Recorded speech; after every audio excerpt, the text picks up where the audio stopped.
Indie Comics.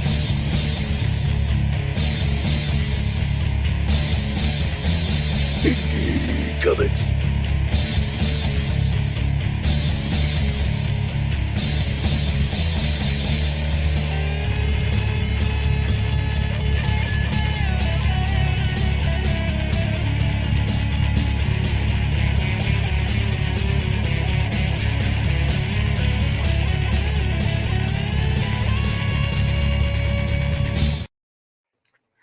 Welcome to this episode of RRP. Now, for most episodes of the show, we like to talk about major franchises. But since we've done quite a few of those, and they've been really long episodes, this episode will be a bit shorter. So this time, I want to turn our attention to something that's maybe not as well known, but that is still worth discussing.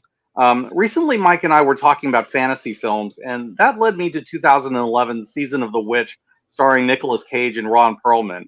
This is not the same film as Halloween 3, to make it absolutely clear.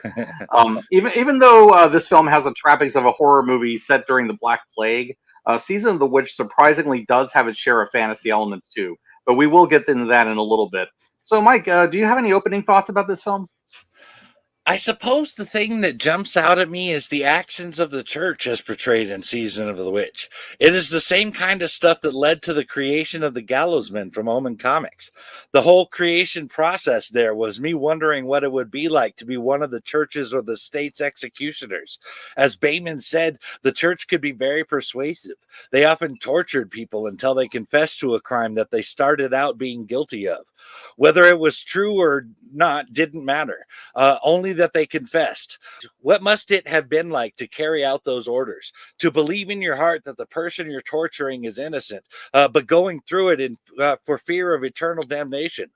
Granted, I was talking about the Inquisition and the witch trials, but Crusades are certainly a part of what I'm talking about as part of the theme for the Season of the Witch story.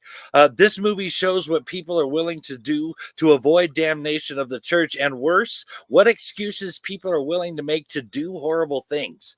Anyway, imagining all of that led me to creating this group of executioners that revolted and stood against the crimes of the church and state.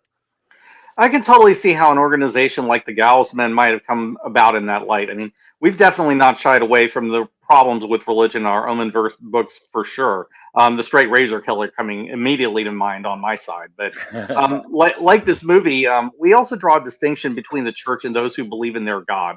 Not everyone uses faith to justify terrible deeds. Still, because we're talking about the Crusades in medieval Europe, it's important to discuss these kinds of issues honestly. Believe it or not, though, I first watched Season of the Witch in the theater on its original release date. It looked like an interesting film and a different kind of film for Nicolas Cage.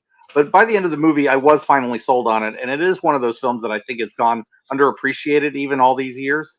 But I think there's some cult classic potential with this movie as well. And we'll talk a little bit about why that is. I'm not quite sure we're on the same page with this one, but we will get more into that later, as you said. For now, let's move on to the writing process for Season of the Witch. Steve? Sure, and I'll preface what you're saying with the point that I think this may be an episode where contrasting points of view will create a clearer picture of this film. I personally enjoy this film quite a lot, but I'll be the first to admit that I might not be seeing it clearly because of that. So I think a counterpoint will definitely be useful here. But as you say, let's get into the background of this film. Season of the Witch began as a spec script by a writer named Bragi F. Schutt in year 2000. The script made the rounds with a number of studios who made bids to acquire the script. MGM won the bidding war for the script, with producers Charles Roven and Alex Gartner involved. However, they couldn't get the film produced, and in 2004, problems with MGM led to the script being picked up by Columbia Pictures. It also turns out that Season of the Witch was inspired by Ingmar Bergman's The Seventh Seal from 1957. I honestly didn't make that connection the first time I saw this movie, but thinking about it, it does make perfect sense. So let me talk about the similarities between the two films because they are intriguing. The Seventh Seal is a story of Antonius Block, a crusader knight who returns to Europe only to see plague and death everywhere. The relationship between Block and his squire echoes the one between the two main heroes of Season of the Witch. Like Behmen von Bleibruck in this movie, Block from Seventh Seal is a philosopher as well as a warrior, and he's always questioning God and whether what he's doing is right. Block's squire, like Felsen in this film, is a cynic who is a counterpoint to Bemen's broken idealism. Both movies are heavily critical of the Crusades and religious extremism, though this is done in different ways. Both films deal with supernatural elements, also in different ways. With The Seventh Seal, Block plays chess with death, while Season of the Witch deals with witches and demons. Block in Seventh Seal encounters a woman who is accused of consorting with the devil and causing the plague, much as Bayman does with Anna in Season of the Witch. Also, both deal with the heroes facing their own deaths by the end of the film after finding an answer to their respective doubts.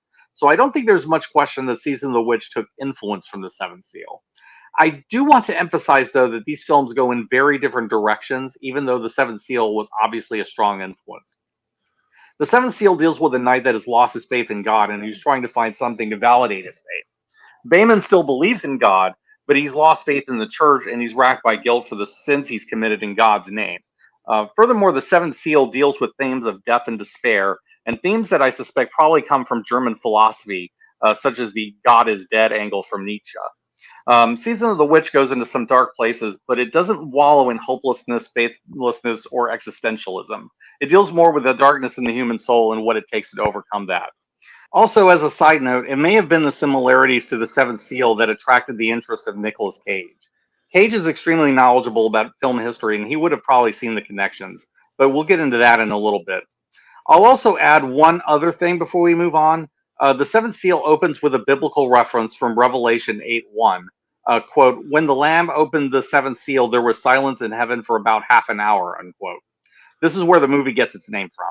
But Season of the Witch also makes a reference to Revelation, probably a nod to the Seventh Seal. Mike, did you want to talk about how that fits in?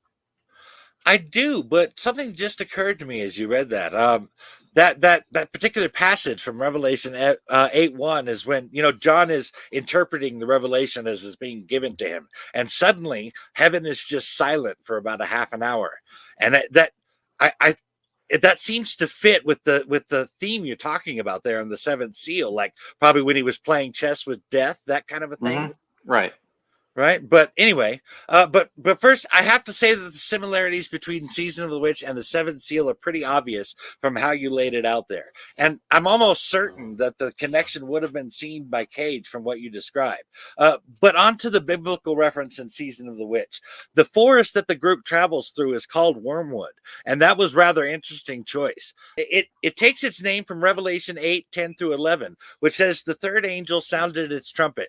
A great star, blazing like a torch, fell from the sky on a third of the rivers and the springs of water. The name of the star is Wormwood, also translated as bitterness. A third of the waters turned bitter, and many people died from the waters that had become bitter. I should point out that this passage refers to the judgments God will pour out onto the earth during the Great Tribulation, which is the end times event as far as the world we know it is goes. So many believe that the Black Death was in fact a sign that the world was coming to an end. So to look at the plague as one of the trumpets makes a lot of sense. Plus, while it would not be accurate biblically speaking, I think the writer was trying to imply that they forestalled the apocalypse and that third trumpet had perhaps been sounded already. You'll notice that when Felsen tried the food in the pot, which was often just vegetables and water back then, at the plague-ridden house that they burned, the water in the pot had turned so bitter that even the smell of it was pungent. So the name really fits both thematically and in the story, even if it does not directly claim it like that. I think that's very likely the way that the writer intended it.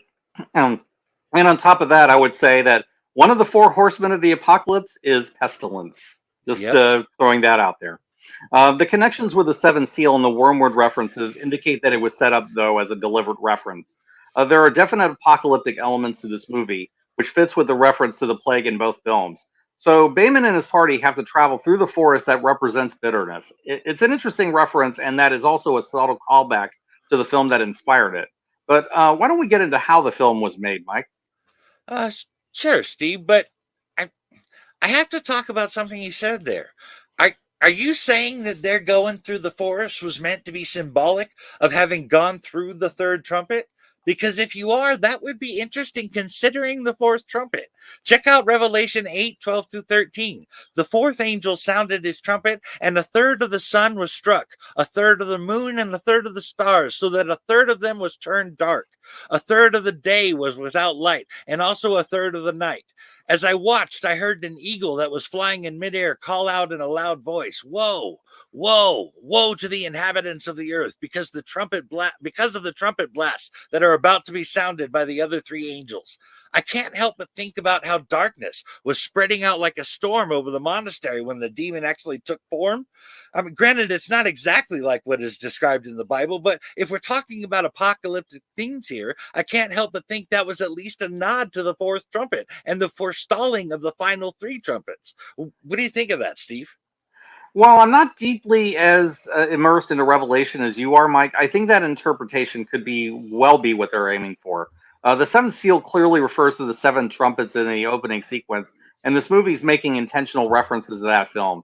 And as you say, there are clear apocalyptic signs that we see in this movie. I don't think that that's incidental or accidental. But why don't we get into how they brought that vision to life, starting with who they brought in to do it? That sounds like a good idea. Columbia Pictures had brought on Dominic Sena and scouted some locations, but never went into production. So the project eventually moved over to Relativity Media and Atlas Productions, and Sena was officially attached to direct, even with the switchover. Season of the Witch was actually Relativity Media's first in-house production. The film had a budget of approximately $40 million, and much of the budget was covered by Relativity with pre-sales to distributors outside of the United States. Business and creative discussions led to avoiding too much violence or gore in the film so as to reach a broader audience. But honestly, it's a horror movie, folks. You're going to have to get over that. Nicolas Cage was considered for the starring role of Bayman, but was unavailable during the time of the location shooting. Cage eventually became available in 2008, right after he had finished working on Bad Lieutenant, Port of Call, New Orleans, and was cast in the role. Filming took place in Austria, Hungary, and Croatia. In fact, most of the principal photography took place in practical locations, but there were several days committed to filming on green screen, particularly the scenes that were filmed in Berg, Krusenstein, and the Loser Mountain. Principal photography was completed in April of 2009, but the cast and crew regathered a few months later to film additional battle sequences, filming on green screen to save on travel. But that would not be the end of principal photography. The studio was not impressed with the screening, and reshoots had to be made. Reshoots were held in September of 2010 and were directed in part by Dominic Sena. However, extensive uncredited reshoots were done by director Brett Ratner, who brought on his regular editor Mark Helfrich with him to not only edit his reshoots but to tighten up the rest of the movie. While I'm generally favorable towards this film, I do have to criticize some of the photography. The green screening and the CGI are probably the worst parts of the movie on a visual level, and you especially see some of that towards the end. In contrast, the best parts of the movie are where they filmed in Eastern Europe and focused on practical locations and practical effects. I also can't help but wonder if there might have been too many cooks involved in making the broth on this one, with bringing in Ratner and Helfrich to do the reshoots and the additional edits. But let's move on and talk about the star of this film. Let's do that. But I have to agree fully with you about the practical locations and CGI in general for the film. It really took me out of the story, especially towards the end, like you said. But also, as you said, let's move on to the casting. And who better to start with than the star of the film? Nicolas Cage, who had to learn both horseback riding and sword fighting for the role of Bayman, had worked with director Dominic Sena in Gone in 60 Seconds from 2000, which was awesome, by the way. And with producer Charles Roven in City of Angels from 1998, which was also good, but so heartbreakingly sad that it ruins the movie. Cage was also interested in the film's fantastical subject matter, having recently starred in The Sorcerer's Apprentice from 2010. He also described Bayman as the first conscientious objector, saying, "I admired the idea of him breaking from whatever religious propaganda was forced upon him and still finding an even closer connection with his faith and with God. Those iconoclastic elements into the character made him very interesting to me." But I believe there was another reason that Nicolas Cage was interested in the role that you wanted to get into, wasn't there, Steve? Indeed, I do. As I mentioned earlier, Cage is a huge cinephile, and he's extremely knowledgeable about film history. At least some of that comes from being a member of the Coppola family. Nicolas Cage is the nephew of acclaimed director Francis Ford Coppola, and Cage's father was a professor of literature, so he grew up around classic film. Cage is admitted to being a huge fan of German expressionist films like The Seventh Seal. If you look at some of his performances, you can definitely see moments where he acts like a German expressionist actor. In a 2007 interview with The Guardian, Cage said, quote, I was watching movies like The Cabinet of Dr. Caligari and Nosferatu and Fellini's Juliet of the Spirits when I was 5 years old. My father had this little projector and he played it in the house and we'd all watch. And I'd have nightmares, just nightmares. But then I grew to love it. I said, okay, can I do that today? If you look at Vampire's Kiss, it's all about that memory of Nosferatu, that Germanic expressionistic acting style, unquote.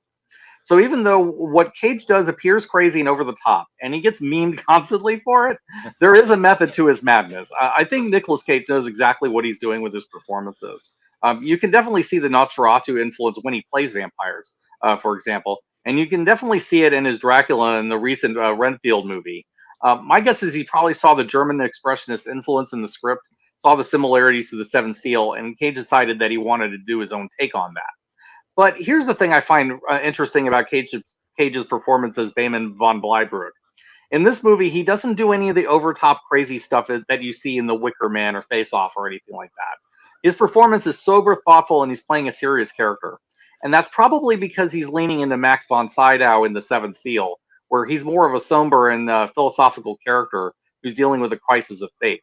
But I think this is one of my favorite Cage performances, just because it shows he can do a strong, subdued performance without doing any of the exaggerated antics that he's known for. Beast, not the beast. but the connection to the Seventh Seal explains a lot about why Cage took this role and why he plays it the way he does. Sorry, you got me with that one.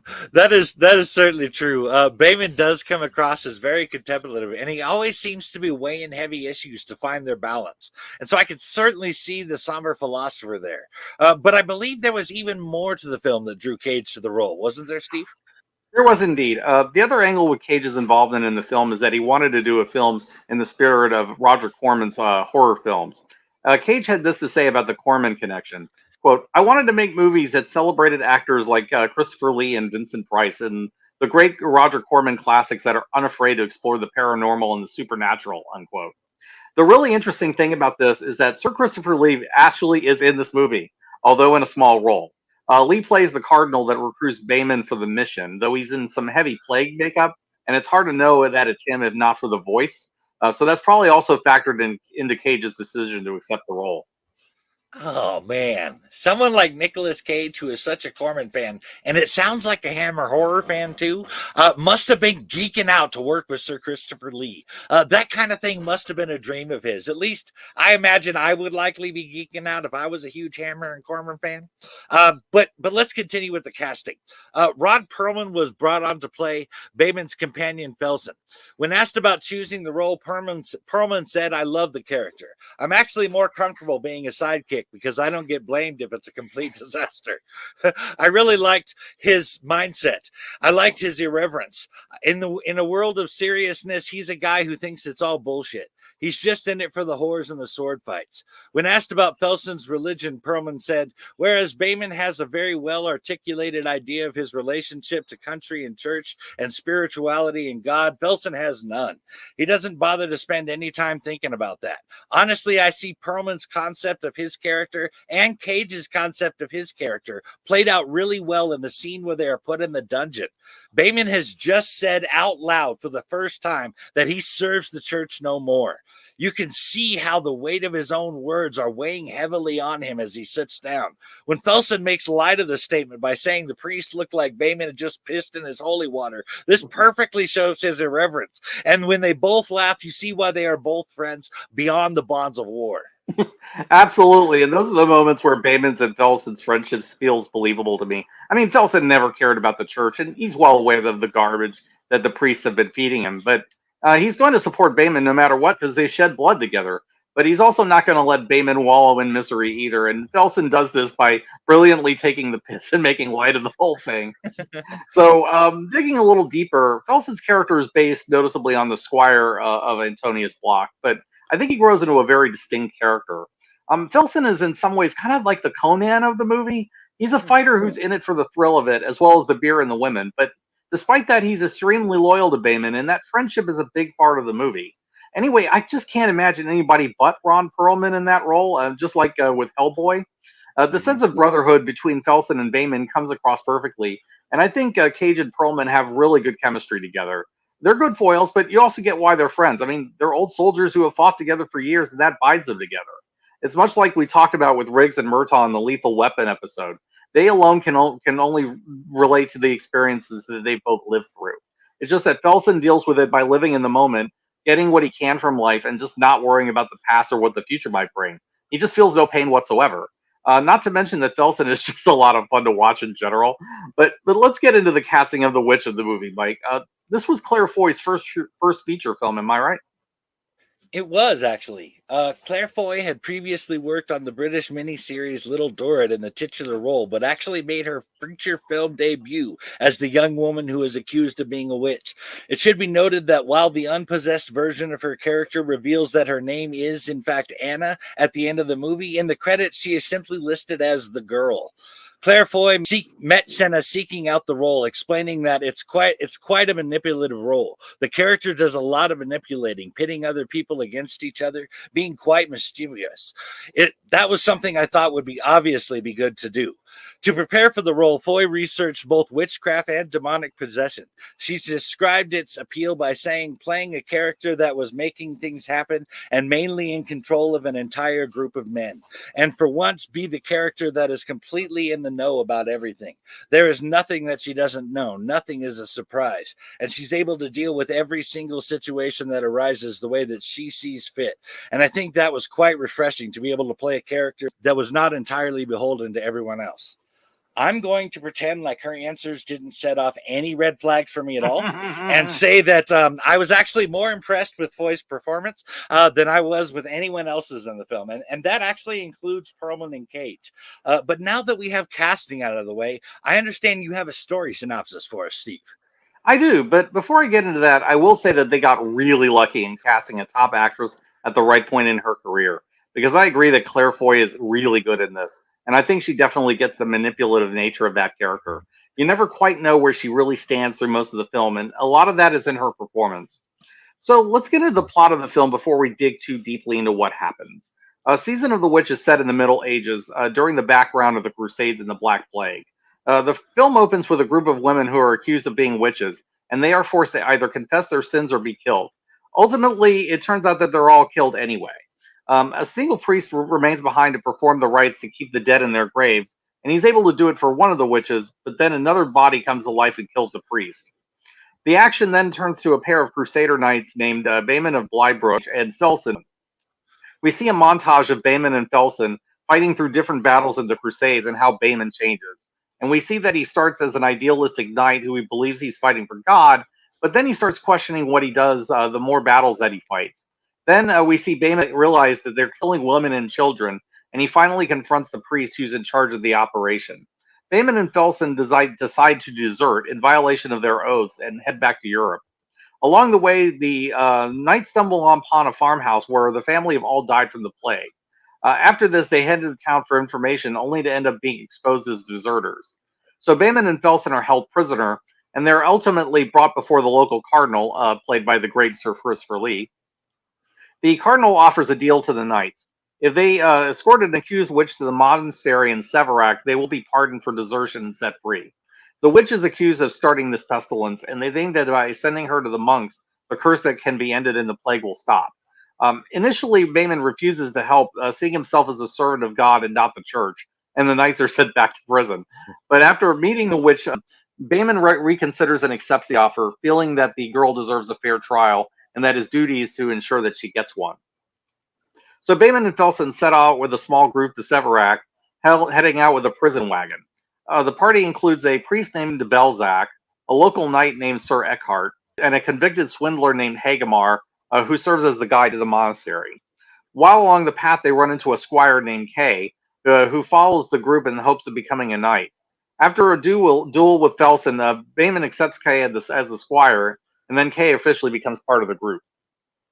Along the way to the monastery, strange things start happening, and it's clear that the witch is manipulating things somehow. She overhears Eckhart talking about his daughter, and then Eckhart is lured away from the group by the sound of his daughter's voice. Eckhart ends up accidentally killing himself by impaling himself through Kai's sword, presumably the result of an illusion. I guess Eckhart wasn't thinking about the future. After this, Devill realizes that the witch is exploiting the group's weaknesses, and they agree to be more careful around her. But eventually, the group reaches a rickety old bridge, which nearly collapses as they try to cross it with the wagon. The witch saves Kai's life when he's about to fall, and they continue. Along the way, the witch continues to take advantage of Bayman's guilt issues. He has nightmares about what he did in the Crusades, and he just can't let go of them. Following this, the group gets attacked by a pack of wolves, probably because of the witch's influence, and Hagamar gets killed as well. The survivors get through the wolf attack, and they finally reach the monastery at Severac. However, when they get to the monastery, they realize that all the monks are dead except for a single survivor who lives just long enough to put into the book in his hands, and that turns out to be the Book of Solomon. After some poking around the monastery, Devill and Bayman realize that the girl isn't really a witch at all. She's been possessed by a demon the entire time. So Devill performs an exorcism, driving out the demon, and then it gets worse, as this was all part of the demon's plan the entire time. The demon wanted to be taken to Severac so that he could kill the priest and destroy all remaining copies of the Book of Solomon. So Kay is knighted by Bayman, who doesn't anticipate surviving the rest of the battle.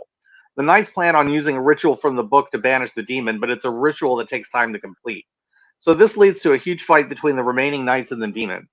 Devill is killed during the battle, leaving Kai to complete the ritual. This leaves Felsen and Bayman to fight the demon as Kai recites the ritual. So Felsen gets in an awesome last fight against the demon before he's consumed by demonic flame. Bayman also gets in his own heroic sacrifice, and he dies honorably. And this gives Kai time to complete the ritual, and the demon's sent back to hell. The movie ends on the gravesite of the fallen knights. The witch was not a witch at all, but a formerly possessed woman named Anna.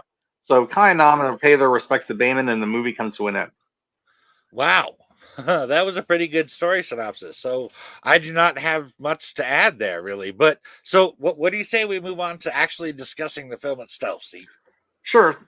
This movie has the trappings of a historical film, and it is in many ways a horror film as well. But as I was watching the movie for the first time, I realized that the group we're following is your archetypal adventuring party. Bayman is your classical paladin. I mean, even if he no longer serves the church. I mean, he certainly has the values of a paladin, following his own code of honor. Felsen is an old-school fighter in many ways, and he's in it for a good fight and simple pleasures. Eckhart is another fighter type as well, but you also have Devill, who is in the traditional cleric role, as well as Hagamar, who's very much your standard rogue. You could even argue that Anna is a spellcaster, and although she's called a witch, she's probably closer to a warlock in D&D terms. But I think the reason I keep coming back to this movie is because this group identifies so well with the standard adventuring party. Are you seeing anything like that as well, or am I overreaching with this? No, I don't think you're reaching with that at all. In fact, when you mentioned to me before we did this episode about this being a fantasy story, having that adventuring party element to it is about the only connection I can make with that, really.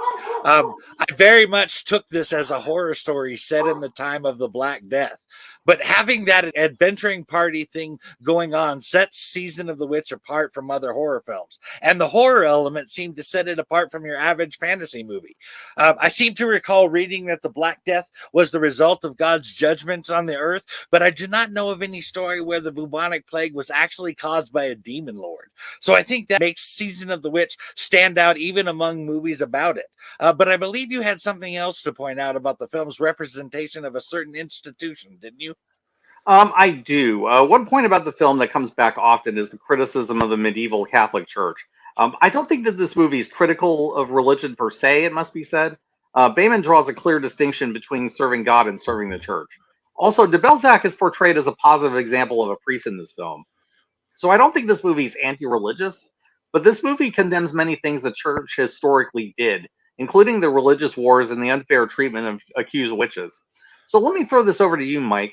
How accurate do you think the movie is, and how well do you think the movie tackled those issues?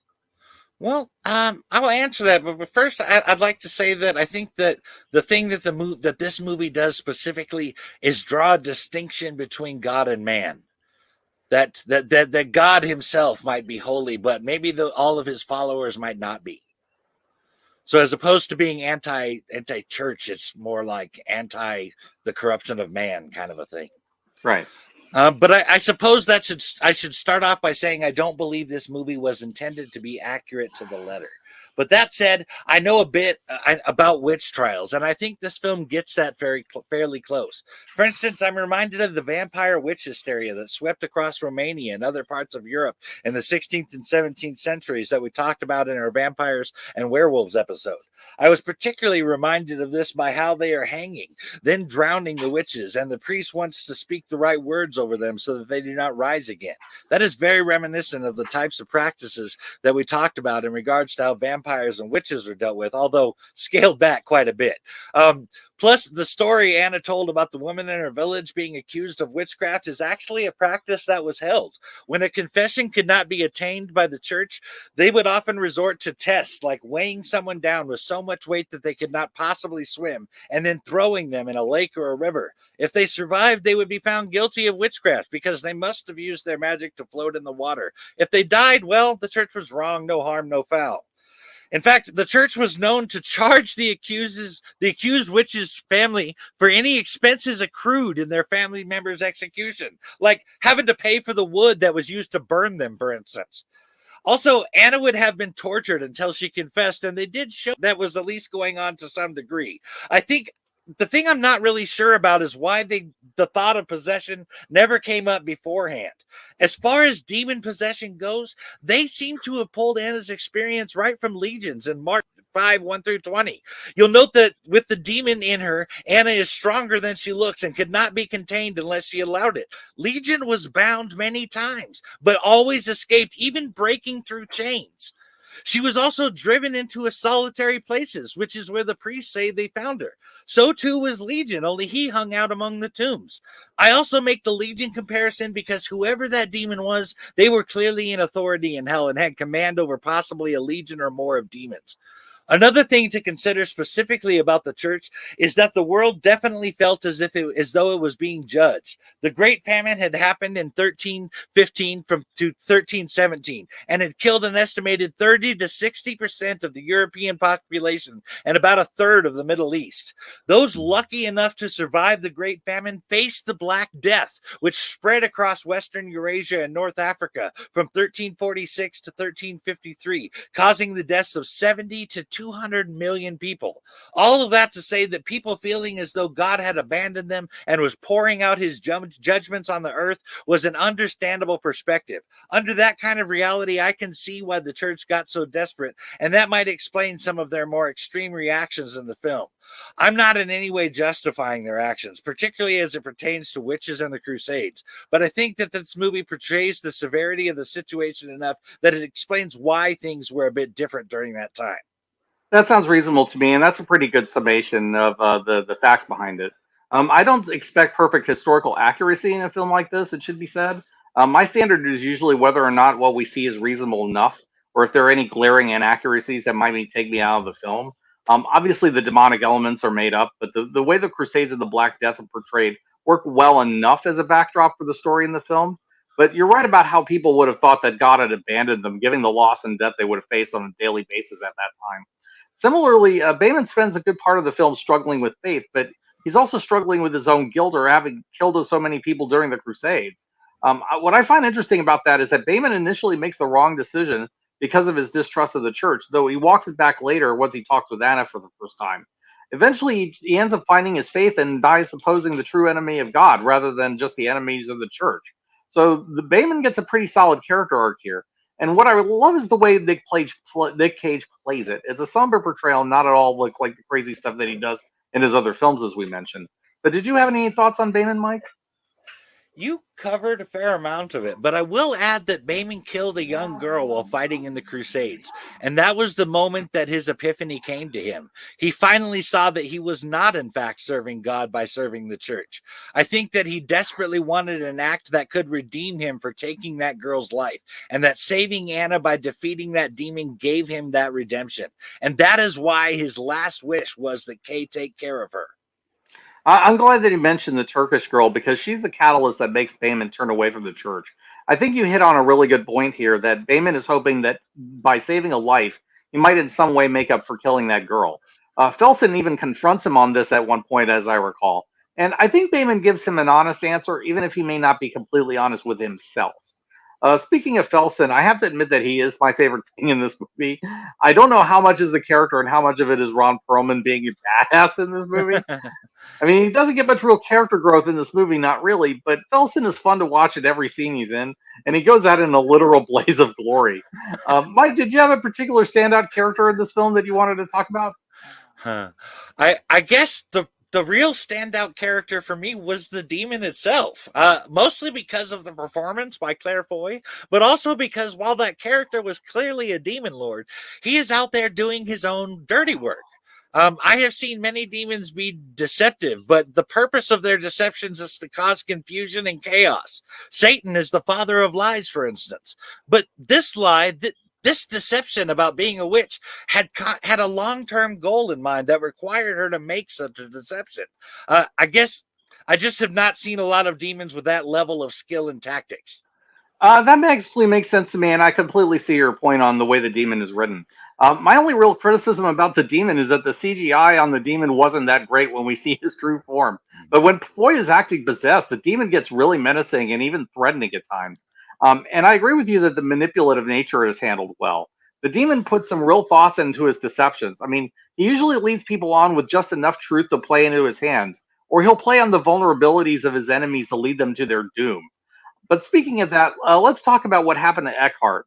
I can't help but feel bad for this guy. I mean, he loses his daughter, and then that pain leads to him being tragically killed.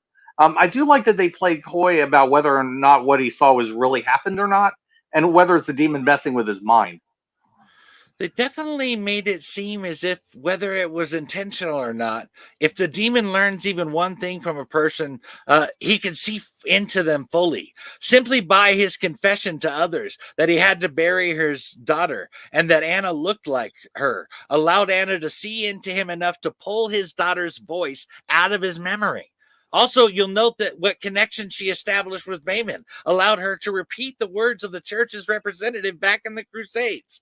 But I also have another theory that what was going on there that I'd like to bounce off of you.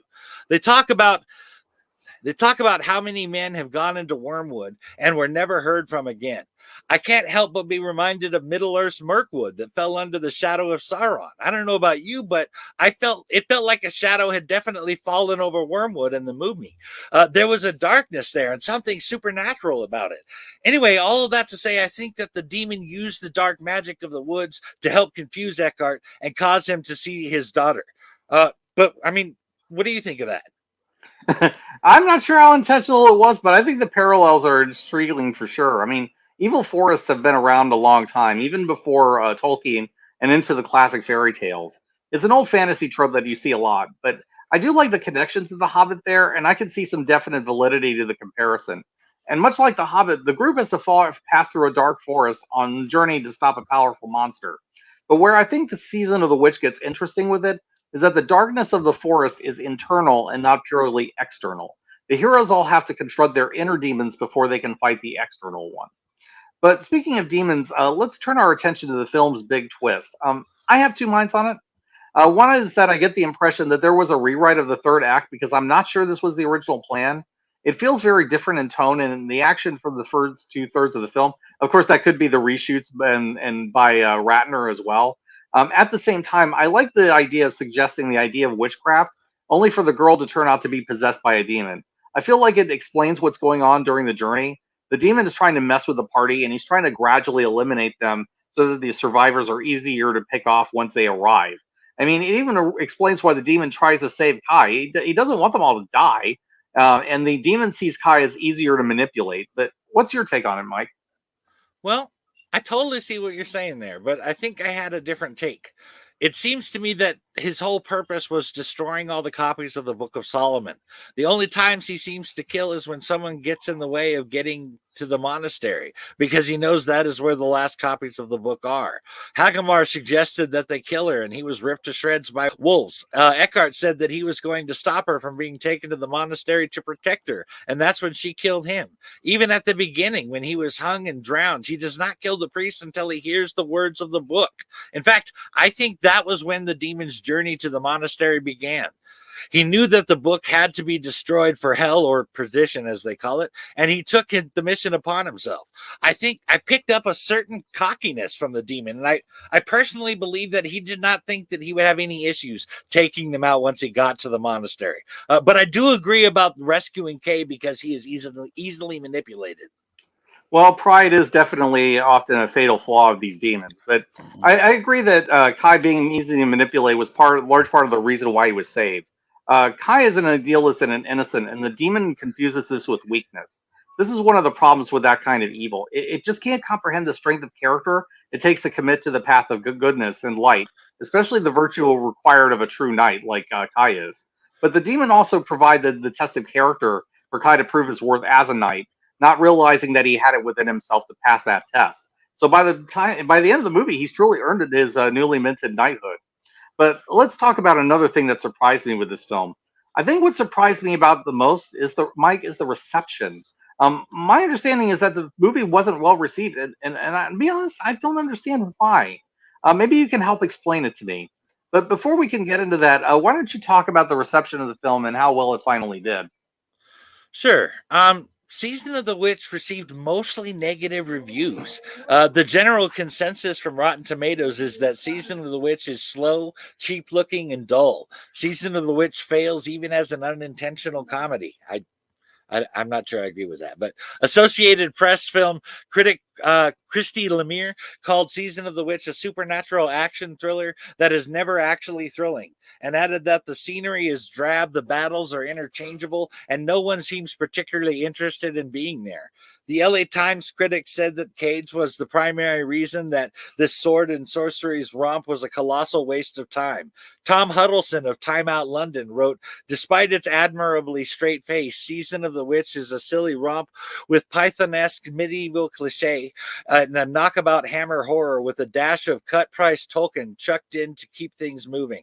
Huddleston criticized Cage's performance, but praised Perlman's. The critic concluded Season of the Witch is not for everyone. It's creaky, predictable, and frequently idiotic. But for a tipsy Saturday night, this should tick all the right boxes.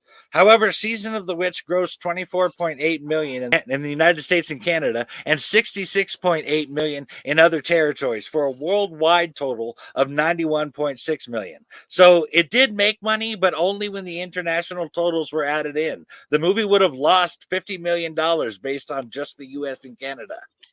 Definitely a lukewarm reception at best then, and that's leaving out the critical response. Not as terrible as the reviews would suggest, but it seems like maybe the international audience embraced it more than the Western audience did, which is interesting. But I think you had something else you wanted to add, Mike? I do. As for why it might not have done well, I can only speak for myself. But I have to say that I was generally unimpressed with Season of the Witch, although there were some good things about it, as I mentioned. I honestly think this was Perlman's and Cage's worst performances, so I think this one just landed differently for me. I honestly gave it my best shot, but I think I'm with the reviewers on this one, unfortunately. But that having been said, I'm glad that I watched it, and I do appreciate those elements that I mentioned. That's cool. It's interesting that we disagree on this film, even though we both gleaned some good insights on it. But really, I think it's a good teachable moment for our listeners. We're not always going to agree on every film, though we very often meet in the middle. But yours is absolutely a fair take. And this is why I think sometimes it's important to have that opposing point of view, because it could just be that, as the reviewer notes, the movie isn't for everyone. And in this case, I was the target audience for the movie and you weren't. And that's absolutely fine. For example, Joker is an instance where you clearly were more the target audience for the film than I was. Mm-hmm. So every so often that's going to happen, and it might be the truth lies in the middle somewhere, but I'm fine with leaving that for our listeners to decide. I totally agree with all of that, and we do end up agreeing most of the time. But like we talk about with the Skyfall song in our James Bond episode with music, so too are movies completely subjective. My not liking this movie does not make it a bad film. Like Steve said, it just wasn't for me. But it is pretty cool that we both got something out of it, even though one of us liked it and one of us did not. So perhaps that in itself says something about the quality of the film. But I believe you had another theory about why Season of the Witch might not have done so well, didn't you, Steve? I do have something to add there. Not a theory exactly, just something that may have contributed to the US and Canadian release underperforming. I will point out one other factor, and that is the release date probably hurt the movie. This movie was pushed from an October release to a March release, and then it was moved back to January the 7th. The fact that it was moved to January tells me that the studio didn't have much confidence in the film by that point, and that proved to be a self-fulfilling prophecy. January and February films tend traditionally not to do well, and that time is generally regarded as the time of year where movies go to die. That could not have helped the movie at all. I honestly didn't know that thing about January and February movies not doing well, but I'm sure that didn't help things at all. And I think it shows how little the faith the studio had in the project if they decided to release the movie during that time period. That seems extremely likely. But anyway, that concludes our discussion on Season of the Witch. It's an unusual film by Nicolas Cage standards, and as we've seen, it can be a divisive one. Still, there's a lot to learn from a movie like that, and I'd suggest seeing it for yourself at least once, and then decide where you stand on it. Anyway, I'd like to thank our viewers for listening, and I'd also like to thank our patrons